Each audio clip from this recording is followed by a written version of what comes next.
My name is Arielle V. King. I'm an environmental justice advocate and educator, and I think that a lot of my work is focused on making complex topics more accessible so that people can have the tools and resources to be able to create self-determination for themselves. I believe that voting is such an integral part of our responsibility as people. When we are able and eligible to vote, we should be exercising that right. There are countless people who sacrifice their lives, their livelihoods, their families to guarantee the right for me to vote, and so I find it my obligation to do so.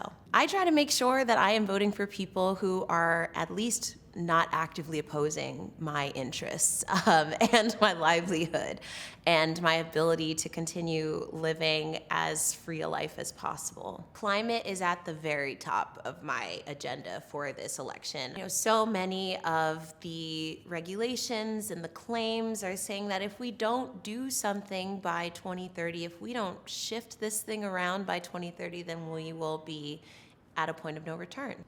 Yeah, this election is extremely important to get to 2030. If I look on a candidate's website and they aren't mentioning climate at all, or they have a sentence, that's inadequate. I find it extremely important to ensure that any candidate I'm voting for is actively seeking out progressive reform for women's rights.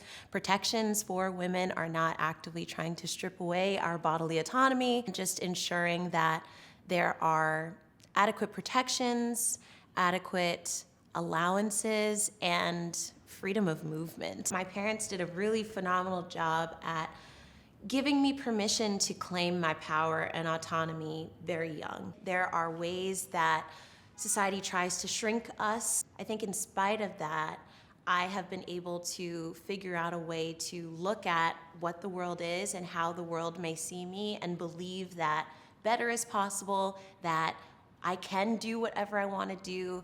I was able to see models and examples of women doing everything and anything from such a young age that, yeah, I just knew that whatever I actually wanted to do was possible for me.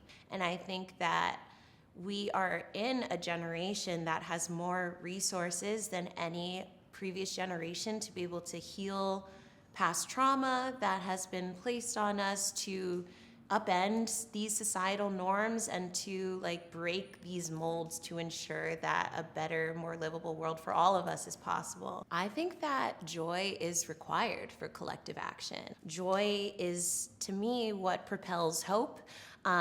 Joy ensures that we can sustain this work even when it gets hard, even when it feels like the work isn't moving. We can't be overcome with doom. We actually don't have time for it. The more that we can show that this work is something that is joyful, the more enticed other people will be to join the movement and be a part of the collective action.